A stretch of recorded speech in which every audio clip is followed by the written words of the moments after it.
Hello friends, എല്ലാവർക്കും പുതിയൊരു വീഡിയോയിലേക്ക് സ്വാഗതം.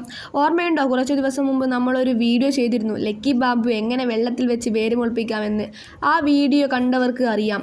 അന്ന് നമ്മൾ ചെറിയൊരു തണ്ട് കട്ട് ചെയ്താണ് വെള്ളത്തിൽ ഇറക്കി വെച്ചത്. അന്ന് ഞാൻ പറഞ്ഞിരുന്നു ഇതിന് വേര് മുളച്ചു വന്നാൽ വേറൊരു വീഡിയോയിൽ ഞാൻ കാണിക്കാമെന്ന്. ആ കാത്തിരിപ്പ് അവസാനിക്കുകയാണ്. ഇന്ന് അതിൻ്റെ റിസൾട്ട് കാണിക്കാൻ വേണ്ടിയാണ് ഞാൻ വന്നത്. ഞാനിത് ആ ഗ്ലാസ്സിലുള്ള വെള്ളമൊക്കെ മാറ്റുകയാണ്. കല്ലും മാറ്റിയാലേ നമുക്ക് അതിൻ്റെ വേരുകൾ കാണാൻ പറ്റുള്ളൂ. ഞാനിതാ വെള്ളം മാറ്റിയതിന് ശേഷം ആ ഗ്ലാസ്സിൽ നിന്ന് നമ്മുടെ ലക്കി ബാമ്പു പുറത്തെടുക്കുകയാണ്.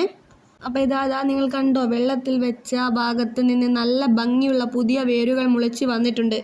തുടക്കത്തിൽ ചെറിയ പുള്ളികൾ പോലെയാണ് വന്നത്, പിന്നീട് ഇതുപോലെ നീളമുള്ള വേരുകളായി മാറി. ഞാൻ ആഴ്ചയിൽ ഒരിക്കൽ വെള്ളം മാറ്റി അതുപോലെ തന്നെ ഇതിലുള്ള കല്ലുകളൊക്കെ വൃത്തിയാക്കിയിട്ട് വീണ്ടും ഞാൻ ആ ഗ്ലാസ്സിൽ വെള്ളം ഒഴിച്ചു. അങ്ങനെയാണ് ഞാൻ ഈ പരുവത്തിലാക്കി എടുത്തിട്ടുള്ളത്. നമ്മൾ ആദ്യം ചെയ്തതുപോലെ തന്നെ ലക്കി ബാമ്പു വെള്ളത്തിൽ വെച്ച് വേര് മുളപ്പിച്ച ചെടികൾ കൂടിയാണ് ഇവയെല്ലാം. വേര് മുളച്ച ശേഷം ഇനി വേണ്ടിക്കൽ നമുക്ക് ഇതുപോലെ തന്നെ വെള്ളത്തിൽ വെച്ച് വളർത്താം, അല്ലെങ്കിൽ മണ്ണിലേക്ക് മാറ്റി നടാനും സമയമായിട്ടുണ്ട്. നിങ്ങൾക്ക് ഇതും മണ്ണിലേക്ക് മാറ്റി നടുന്ന വീഡിയോ വേണമെങ്കിൽ താഴെ കമൻറ്റ് ചെയ്യൂ. അതിൻ്റെ ഒരു വീഡിയോ കൂടി ഞാൻ തീർച്ചയായും ഇടുന്നതാണ്.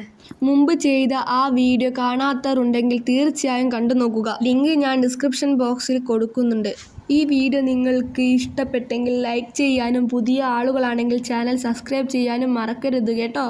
നിങ്ങളുടെ അഭിപ്രായങ്ങൾ കമൻറ്റിലൂടെ അറിയിക്കുക. അടുത്ത വീഡിയോയിൽ നമുക്ക് വീണ്ടും കാണാം. അതുവരെ ബായ്.